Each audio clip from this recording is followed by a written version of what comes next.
Bienvenue dans cette vidéo, mousquetaires. On se retrouve comme d'habitude pour parler films, pour parler séries, pour parler sorties, au cinéma comme sur les plateformes de streaming, et je pense que tu te doutes de ce dont nous allons parler aujourd'hui. Ce n'est pas pour rien que j'ai sorti mon épée, ma plus belle tenue anachronique par rapport au film. Nous parlons bien évidemment ensemble aujourd'hui des 3 mousquetaires partie 1, l'épisode de D'Artagnan qui vient de sortir au cinéma. C'est un film français, un de ceux qui était le plus attendu en ce début d'année, et c'est avec grand plaisir que j'ai pu le voir en avant-première et qu'on se retrouve aujourd'hui pour en parler parce que déjà j'adore croiser le fer.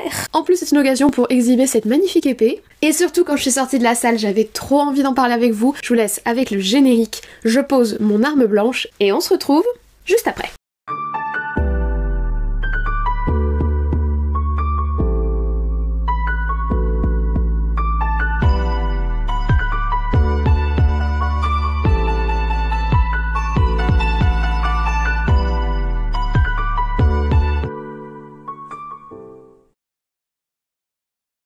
Alors, les 3 mousquetaires, partie 1, l'épisode de D'Artagnan, et le tout nouveau film qui fait parler de lui cette semaine dans le cinéma français. Il dure 2h01, durée que je trouve tout à fait raisonnable pour le blockbuster français de ce début d'année. Il est donc sorti le mercredi 5 avril 2023, et c'est un film de type action-aventure historique. Et si je vous ai dit que c'était un film français, en fait c'est pas uniquement un film de production française, c'est un film franco-germano-espagnol. C'est donc un film, on va dire, très européen. Et si je vous précise que ce film d'Artagnan est la première partie, c'est parce qu'on attend un second volet qui s'intitulera Les 3 mousquetaires, Milady. Bien évidemment, quand on parle des 3 mousquetaires, on parle forcément du roman de Alexandre Dumas, et ce film nous propose une énième adaptation de cette œuvre archi connue en France comme dans le monde. J'ai eu la curiosité d'aller compter, selon Wikipédia, le roman a déjà été adapté 36 fois au cinéma. La première adaptation que j'ai pu trouver, c'est une adaptation de 1909 sous la forme d'un film muet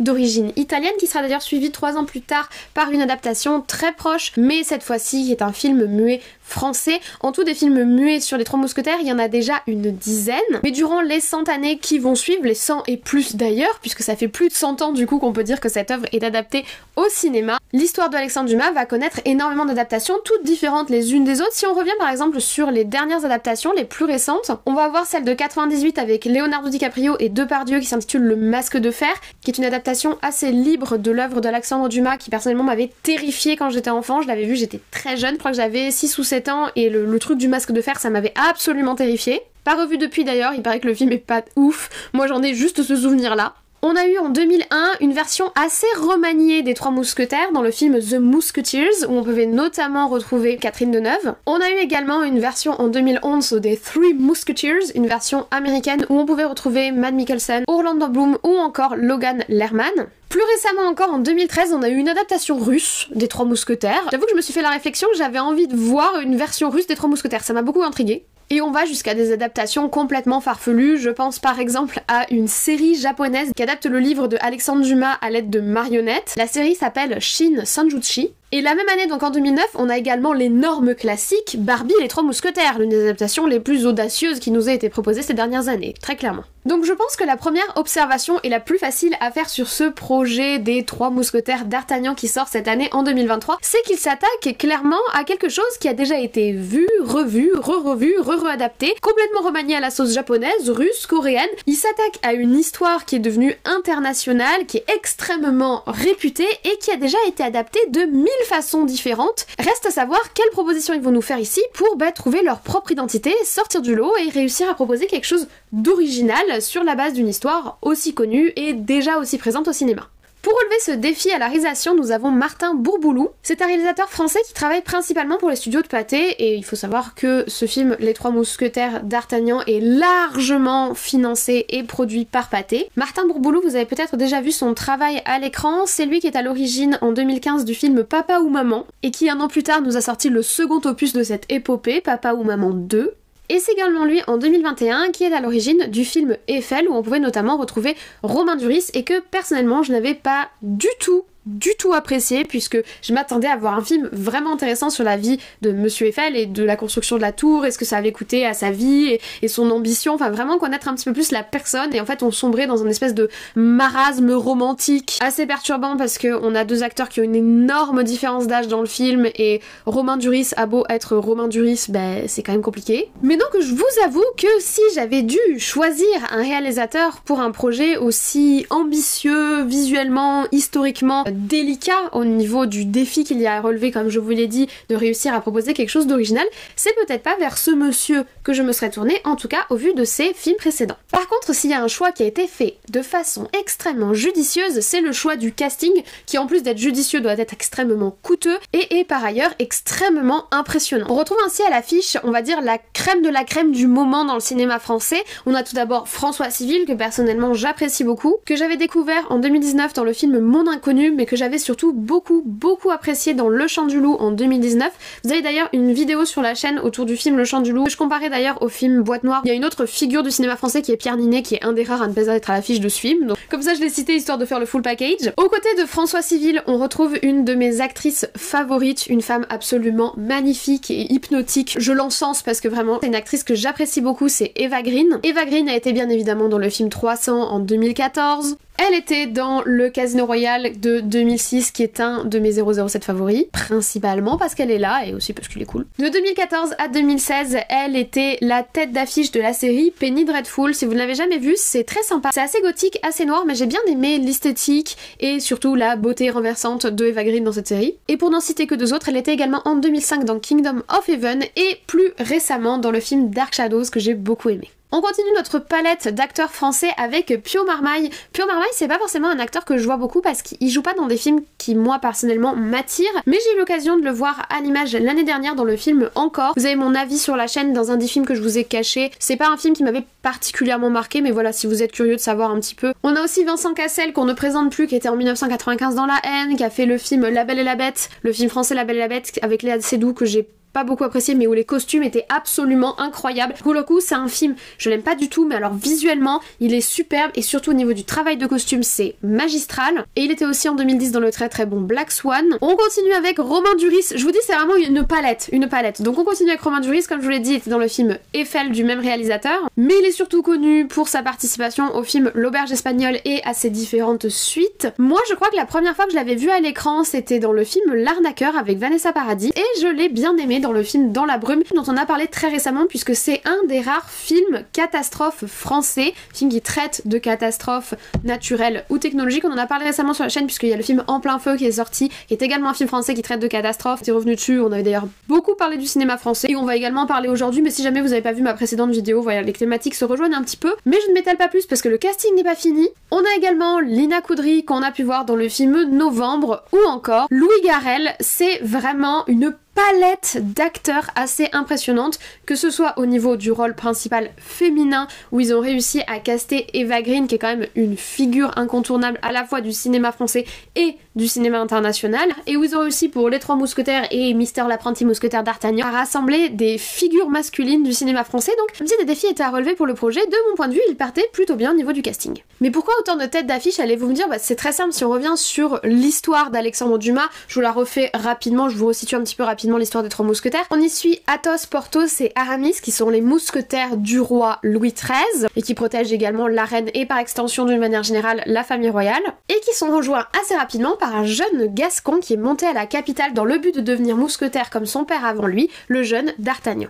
Et le jeune D'Artagnan a vraiment choisi son moment pour monter à la capitale et se lancer dans la carrière de mousquetaire puisqu'une crise est en train de couver au palais. Crise qui risque d'opposer le roi, la couronne et ses mousquetaires au terrible premier ministre et premier conseiller du roi, le cardinal Richelieu. Et entre les intrigues du palais, le Paris de l'époque, le palais de Buckingham et son duc de Buckingham qu'on risque forcément de croiser, Milady, les servantes zélées, les petits secrets de cour, les messages secrets et les combats à l'épée, voilà un avant-goût de ce que nous raconte Alexandre Dumas dans ce roman et ce que nous propose d'adapter ce nouveau film. Autant vous dire qu'il en faut des acteurs et pas seulement, puisque qui dit film historique dit forcément photographie, décor, costume, et c'est d'ailleurs le premier point qu'on va aborder ensemble.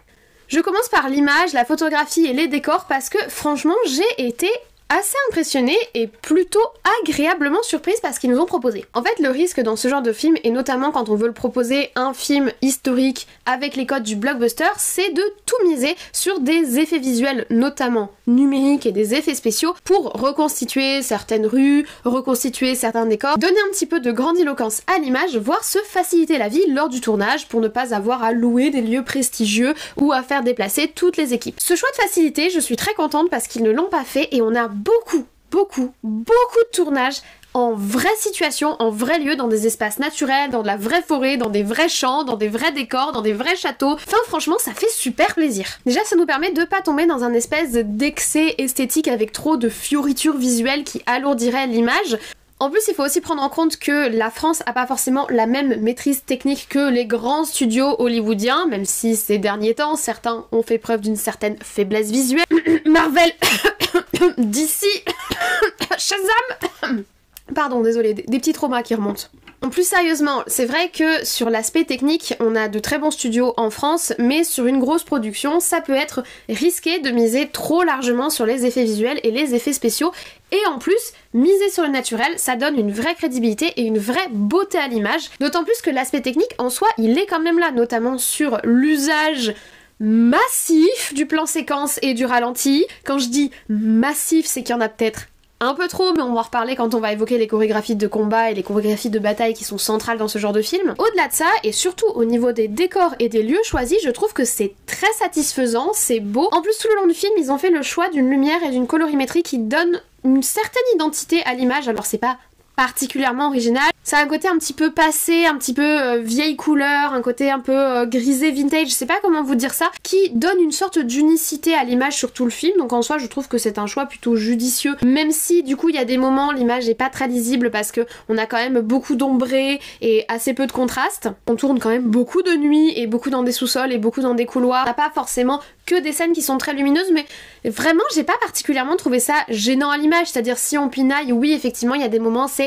assez difficilement lisible dans certains plans séquences, dans certaines scènes où on manque de luminosité et où on aimerait voir plus de ces détails, de ces costumes dont on nous nourrit dans le film. Oui certes c'est pas ultra original, hein, le côté majestueux, le côté le Louvre, le côté bel hôtel particulier, le côté palais de Buckingham, le côté falaise anglaise, c'est du vu, déjà vu, revu. C'est des localisations de cinéma qui sont assez classiques, et c'est pas le premier ni le dernier film à volonté historique qui se tournera dans ces lieux-là, mais ça marche, c'est beau, c'est visuel, c'est très plaisant à l'œil, c'est relativement propre, à part comme je l'ai dit quelques scènes qui sont plus difficiles à lire, et je trouve que le choix colorimétrique donne une certaine unité au film, donc visuellement j'ai trouvé ça très satisfaisant. D'autant plus qu'on a des costumes du feu de Dieu. J'ai adoré, les tenues sont absolument magnifiques. En plus il faut reconnaître que les personnages en changent assez souvent, on a une belle diversité de costumes, sauf nos mousquetaires qui portent leur uniforme de mousquetaire du roi. Le roi nous propose quand même un ensemble de tenues assez éclectique, la reine également. On a bien évidemment l'histoire qui tourne autour de certains accessoires de la tenue, si vous connaissez l'histoire d'Alexandre Dumas, sinon je vous en dis pas plus, mais vous voyez de quoi je parle. Les tenues de Eva Green sont des tenues de Eva Green, c'est majestueux, je sais pas si ça vient du tissu ou si ça vient d'elle, probablement les deux. La scène du bal masqué, elle est incroyable, les masques sont magnifiques. Le travail d'artisanat, des artisans couturiers et des artisans costumiers sur ces scènes sont incroyables, c'est vraiment beau. J'ai pu également apprécier la relative cohérence historique, alors ils sont pas non plus repris point par point à l'exact des tenues de l'époque, ils ont pas fait une démarche d'historien au sens où ils ont pas fait de l'histoire exacte, mais ils sont dans les tendances de la période Louis XIII et ça c'est appréciable. Et puis moi je suis désolée, vous mettez des gens en costume au galop dans des plaines en mode chevalier, je sais pas, ça fait vibrer ma corde sensible, c'est mon petit côté Seigneur des Anneaux, qu'est-ce que vous voulez que je vous dise? Il y a un côté très épique, il y a un côté très majestueux avec ses grandes robes, avec ses espèces de longs manteaux, franchement ça claque, je vous le dis, visuellement, que ce soit dans la localisation naturelle ou la façon dont on habille et on met en scène nos personnages, ça claque. Malheureusement, il y a un truc où ça claque un peu moins, c'est au niveau des combats. Et le petit problème, c'est que les combats, c'est un peu central dans un film de cape et d'épée. Parce qu'il faut la cape, mais il faut l'épée quand même. Enfin, je sais pas, ça fait un peu partie du sujet. Et ouais, là, malheureusement, au niveau des combats, légère déception. Alors, ils sont pas moches du tout. Maintenant, je trouve que l'usage excessif, comme je vous l'ai préalablement évoqué, des plans séquences et des ralentis, gâche un petit peu le truc, d'autant plus que ça manque d'une vraie chorégraphie claire. Alors c'est peut-être mes habitudes à moi des précédents films de KPDP que j'ai pu voir avant, mais je m'attends vraiment à des postures de mousquetaires, vous voyez, à quelque chose de très chorégraphié, de très posé. Je m'attends à la pose de combat, je m'attends, je sais pas, une petite caméra qui tourne autour de nos deux protagonistes qui se regardent, l'air de dire alors quand est-ce que tu lances l'affront. On a 2-3 moments où les épées se rencontrent vraiment, une au début du film et une scène un petit peu sympathique dans l'église vers la fin du film, mais sinon déjà petit 1 ça manque de combat, on en a quand même pas tant que ça, et surtout petit 2 les combats sont assez confus et honnêtement pas assez chorégraphiés pour moi. L'escrime de l'époque c'est une escrime qui est très codée et les mousquetaires ont leurs propres bottes, il y a des bottes qui sont connues, ça aurait été bien quand même qu'ils travaillent là-dessus, surtout que bon quand même quand tu veux faire une grosse production style blockbuster, chorégraphier tes combats, pas besoin de vous rappeler John Wick dont on a parlé récemment, ça fait partie des codes et ça peut rendre extrêmement bien l'image, et si t'essayes de travailler ton image et de proposer une vraie esthétique, des vrais postes de mousquetaires et des vrais codes d'escrime, bah quand même quoi. Et une autre chose qui manque, je trouve, c'est le sang. Alors vous allez dire, c'est Lily, elle adore les films d'horreur, elle veut voir des entrailles partout.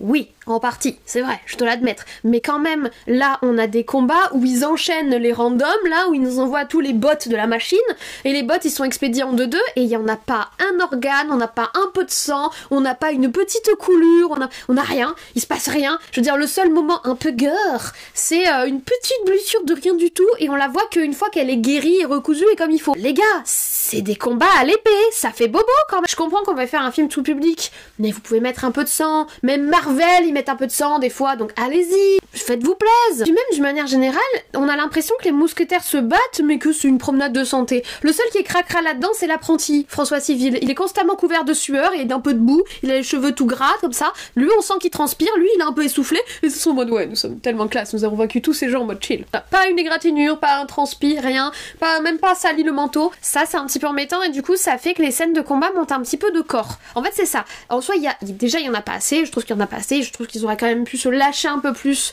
sur les combats de mousquetaires parce que c'est pour ça qu'on vient et que ça fait plaise, mais en plus quand il y en a, il manque de corps, il manque d'un certain, je sais pas, d'un réalisme chorégraphié. C'est un petit peu antinomique ce que je vous dis, mais ça manque d'un côté posé pour le côté la mythologie du mousquetaire, et ça manque d'un côté réaliste et un peu crasseux où quand même je me fais bobo et je me roule dans la boue.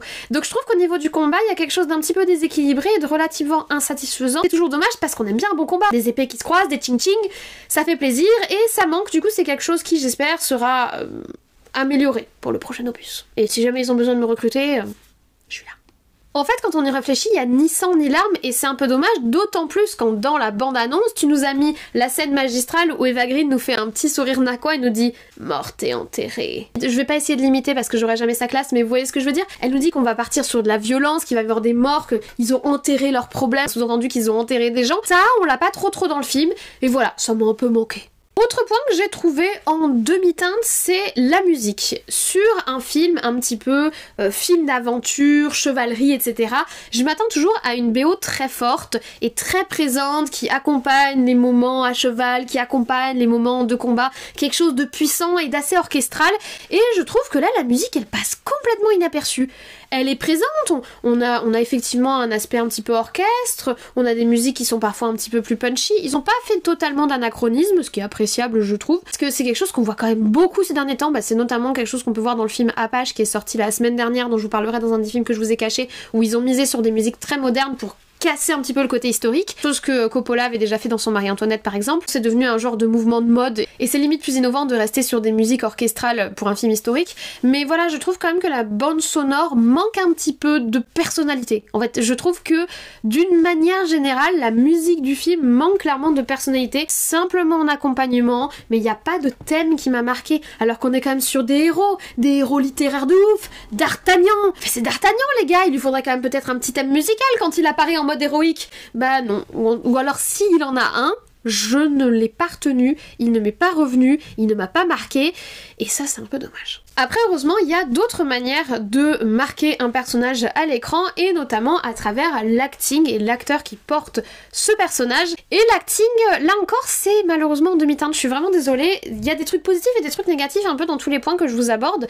Chose que j'ai trouvé très positive, c'est qu'il y a des personnages qui se détachent vraiment et auxquels je ne m'attendais pas du tout. Par exemple, j'ai trouvé que le roi Louis XIII était absolument excellent.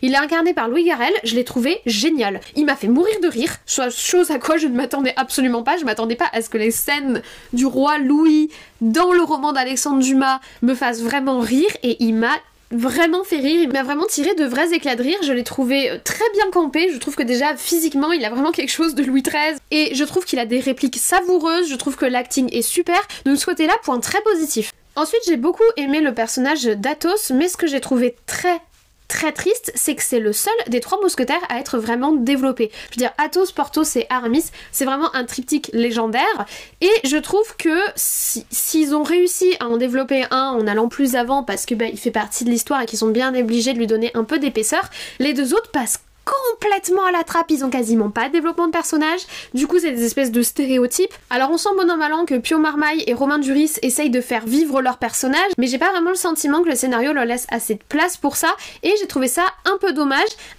aussi au niveau du personnage de D'Artagnan. En soi il est très bien campé par François Civil, et je trouve que François Civil est bien casté, il a un petit peu l'innocence du jouvenceau prétentieux qu'est D'Artagnan, en plus il a un petit côté un peu gnangnan, il est là, il est souriant, il est content, il est avec les mousquetaires, il fait des combats. Le début du film est assez drôle avec leurs histoires de rendez-vous et d'horaires. C'est vrai que ça m'a tiré le sourire, et je me suis dit ah, ça va être l'ambiance du film. Présenter le personnage comme ça dès le début du film, ça nous campe un petit peu aussi à qui on va avoir affaire, et c'est notre héros quand même, D'Artagnan. Mais au-delà de ça, je trouve qu'il est pas particulièrement développé non plus, c'est-à-dire il a le côté un peu gnangnan neuneux, prétentieux et bon avec sa lame, mais le film qui dure quand même 2 heures et dont il est l'incarnation principale ne lui permet pas d'aller au-delà de ça. Donc hormis les relations qu'il tisse avec les différents personnages, qui, d'après ce que le film nous annonce, devraient se développer dans le prochain opus, je trouve quand même très dommage qu'ils aient pas laissé plus de place pour ce personnage principal, de s'épanouir, et plus de place pour François Civil, de vraiment donner du corps à son personnage, parce que lui aussi il donne quand même beaucoup d'énergie, et il porte également le film, et malheureusement t'as le sentiment quand même de pas vraiment avoir appris à connaître le personnage. Et le pire, c'est le personnage d'Eva Green. Et là, je suis triste d'avoir à vous le dire. Eva Green fait du Eva Green. En soi, le personnage de Milady lui colle hyper bien à la peau. Extrêmement mystérieuse, avec un espèce de petit sadisme latent. Bien sûr que ça lui va bien, mais ce serait bien de voir un peu plus de ça, d'en découvrir un peu plus. Alors, le personnage Milady est le personnage titre du second opus, donc on peut s'imaginer qu'on va forcément la voir un petit peu plus s'épanouir. C'est dommage, en fait, de voir tous ces acteurs qui sont présents à l'image, qui font le taf, mais avec derrière un développement de personnage qui est un peu faible. J'en profite pour glisser un petit mot sur Richelieu, qui est relégué au méchant de l'histoire, mais qu'on voit à peine et qui a très peu de lignes de dialogue. Vraiment dommage pour un personnage historique aussi intéressant que lui. Moi, le problème, c'est pas du tout l'acting, c'est que les personnages n'ont pas été assez approfondis. Et alors là, je vais poser une question qui va vous choquer. Est-ce que le film aurait pas eu besoin de plus de temps au final? Est-ce que 2 heures, c'est assez pour adapter un aussi gros morceau des aventures écrites par Alexandre Dumas? Et cette transition parfaite nous invite à parler du rythme du film et de son scénario. Et là, je suis encore toujours plus ou moins en débat avec moi-même. Je ne me suis pas ennuyée à un seul instant du film.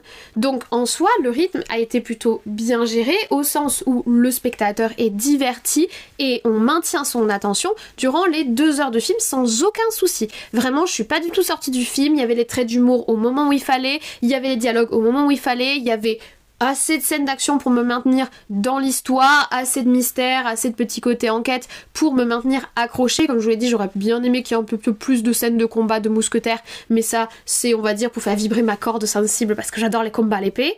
Mais sinon, en soi, le rythme du film est vraiment bien géré et on s'ennuie pas pendant les 2 heures que dure le film, ce qui est assez conséquent. Cependant, je trouve qu'au niveau scénaristique, on a quand même des creux. La première chose qui m'a chiffonné, c'est que même si t'adaptes une histoire qui est ultra connue, balancer 3 panneaux de texte en début de film, je trouve ça hyper lourdingue pour un contexte historique aussi ardu quand même. Si t'as des gens qui ont pas bien écouté en 5e, en 4e et en seconde, ils risquent d'être perdus. Déjà parce que Louis XIII c'est pas forcément le roi le plus connu des rois de France. Ensuite parce que tout le conflit religieux qu'il va y avoir entre protestants et catholiques en France à cette période, enfin durant toute une très large période, parce que c'est quelque chose qui dure très longtemps dans l'histoire de la royauté française. Moment dans le film, il te cite la Saint-Barthélemy sans recontextualiser que c'est pas du tout Louis XIII qui l'a fait la Saint-Barthélemy. Et en plus en partant du principe que les gens savent ce que c'est que la Saint-Barthélemy. Je suis pas certaine que du coup au niveau des bases historiques de l'histoire, ce soit vraiment très clair en fait. Donc que l'on veuille pas assommer le spectateur avec un cours d'histoire, je peux totalement totalement comprendre, croyez-moi, mais je trouve quand même que déjà les panneaux de lecture en début de film, on n'est pas dans Star Wars les gars, vous pouvez mettre une voix off, et pourtant c'est pas une adepte du voix off qui vous dit ça. Prendre une voix off, par exemple la voix off de la jeune servante, qui semble connaître un petit peu le contexte, qui nous pose un petit peu qui est le duc de Buckingham, qu'est-ce qui se passe en France, quand s'est passé la Saint-Barthélemy, qu'il y a 4 rois qui se sont succédés depuis, enfin voilà, un petit peu nous poser des espèces de bases pour comprendre pourquoi il y a ce conflit religieux, d'où est-ce qu'il sort, qu'est-ce que c'est que cette histoire avec la reine, pourquoi il y a ce mec qui vient de l'autre côté de la Manche, parce que sinon c'est vrai que déjà historiquement c'est le marasme et le gros flou. Et en plus, à côté de ça, comme je vous l'ai dit, le scénario ne développe pas particulièrement ces personnages, il contextualise pas vraiment ni leurs décisions ni leurs actions. Du coup, en fait, c'est assez creux. Sur le moment, vraiment, t'es dans l'action, t'es dans le rythme, t'es entraîné, mais quand tu sors du film, c'est vrai que j'ai senti une espèce de petite frustration de me dire l'histoire, ils l'ont vachement allégée quand même. Ça aurait peut-être pas fait de mal de nous rajouter 15 minutes de film pour prendre peut-être un peu le temps de développer vos personnages, prendre un peu le temps de leur donner corps, prendre un peu le temps aussi de poser le contexte historique, prendre un peu le temps de contextualiser les décisions des différents personnages pour que votre histoire ait un petit peu plus de panache au final. Si on reprend toutes ces demi-teintes que je vous ai citées, le manque de panache musical, le manque de panache et le manque de posture mousquetariale, le posture de mousquetaire, de pose de mousquetaire, de bottes de mousquetaire dans les combats, le manque de développement sur les personnages malgré un acting plus que très correct, tout ça, ça vient du scénario, et j'ai quand même le sentiment que le scénario est très très léger pour un film qui se veut aussi ambitieux, et qui se veut réinscrire en 2023 une espèce de tradition d'âge d'or du cinéma français autour du film de KPDP. Vraiment, le scénario me pose question. Après, comme c'est une œuvre en 2 morceaux, tout ce que je vous dis, ce sont des hypothèses que je lance, parce que je pense qu'on ne pourra avoir le fin mot de l'histoire,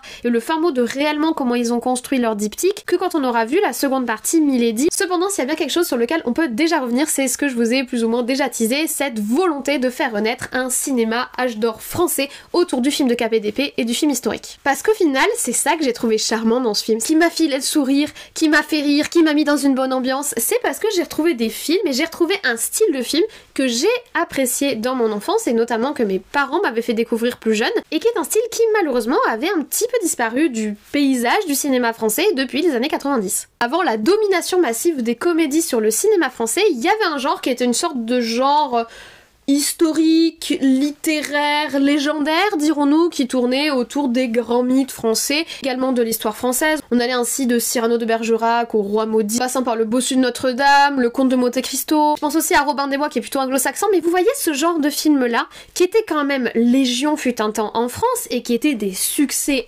indéniables du cinéma français et des séries télé françaises, et qui depuis quelque temps a un petit peu déserté, voire carrément quitter nos salles de cinéma. J'ai le sentiment que dans ce diptyque que nous propose ici Pathé, du coup l'un des plus gros distributeurs de cinéma français, c'est une volonté de remettre sur le devant de la scène ce genre éculé et qui maintenant se fait un petit peu vieux, mais en y mettant de nouvelles techniques, en y injectant du code du blockbuster. On a des ralentis, on a des drones, on a des plans séquences, on a un cliffhanger à la fin et une scène post-générique. On a une scène post-générique. Ils nous font un Musketeer Cinematic Universe. Ils empruntent vraiment au code du blockbuster actuel qui marche, mais en utilisant une espèce de nostalgie latente qui est restée en suspens depuis plusieurs années maintenant chez les amateurs de cinéma français, à qui il manque un petit côté KPEP.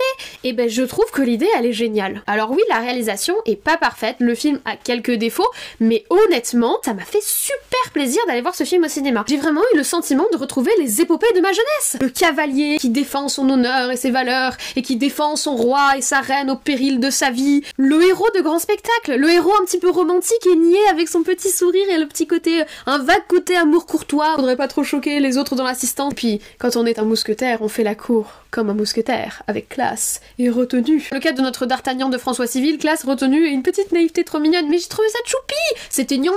En soi, il y a un petit côté gnangnan, clairement, c'est un peu cucu-pompon, c'est gentillet, mais c'est vrai que ça parle à des codes qu'on n'a plus l'habitude de voir au cinéma dans le cinéma français, et moi je suis contente, ça me fait plaisir de voir ça. C'est une sorte de film de KPDP moderne, je trouve ça requinquant, je trouve que c'est frais, et si je vous fais le bilan d'ailleurs, je vous le dis, le film n'est pas parfait. Le film a clairement des défauts sur les combats qui sont peut-être pas assez nombreux déjà, petit 1, pas assez net, pas assez clair, pas assez chorégraphié, pas assez mousquetaire style, en tout cas au sens de ce que j'ai pu connaître et ce à quoi j'ai pu être habituée, et l'imagerie qu'on se fait du mousquetaire.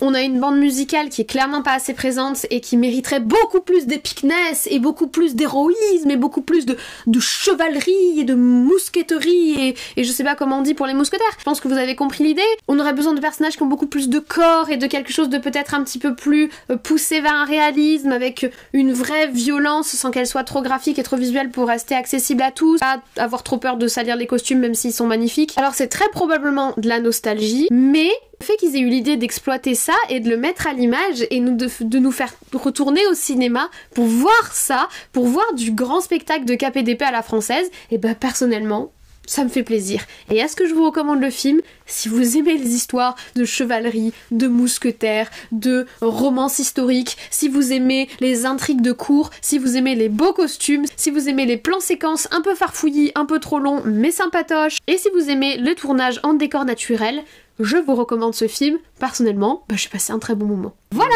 je vous remercie d'avoir regardé cette vidéo sur Les Trois Mousquetaires d'Artagnan, du coup partie 1 de ce diptyque jusqu'au bout. J'espère que vous avez passé un bon moment en ma compagnie et que vous avez apprécié de revenir ensemble sur ce film.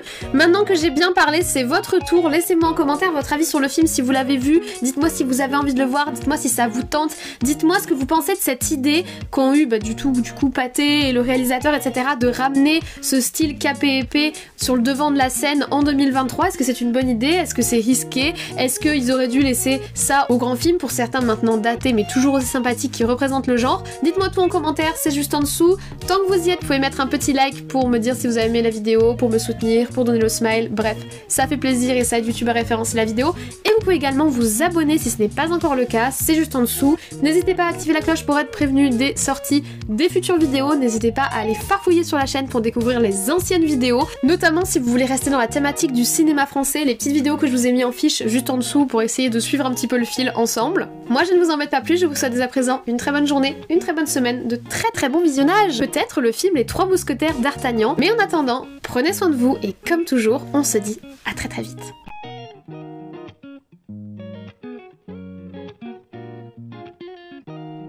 Regardez. Attendez, oula. J'ai une épée. En fait, c'est mon épée pour mon cosplay de Arya, qui ressemble pas trop d'ailleurs à l'épée de Arya, by the way, que j'avais pas reçu en temps et en heure à l'époque. En fait, le colis s'était perdu. Et je l'ai récupéré il y a quelques temps, donc j'ai une épée. Et j'adore les épées. Et franchement, c'est un jouet, je l'ai commandé aux US pour 3 fois rien sur Amazon America, là. Elle est pas jolie. Hein, c'est un truc en mousse et tout, avec des bordures pas bien finies, mais je trouve que visuellement, ça fait le taf. Franchement. Tous pour un pour tous, je te fais chevalier. Oh, vous pouvez avoir un pauvre Lily te fait chevalier. Je vous fais chevalier. Ah ouais, ça marche carrément bien. Hein. Voilà, c'est mon petit joujou de l'épisode. Je suis contente. Ne jamais prendre l'épée par la lame. Les profs d'escrime en PLS devant cette vidéo. Allons-y, let's go. C'est parti les amis. Nous allons les trouver. Bonjour et bienvenue dans cette nouvelle vidéo. Pas du tout. Et on se retrouve juste après. Et on se retrouve juste après. Et on se retrouve juste après.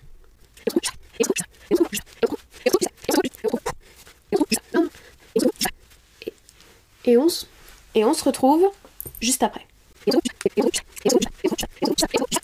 Et on se retrouve juste après.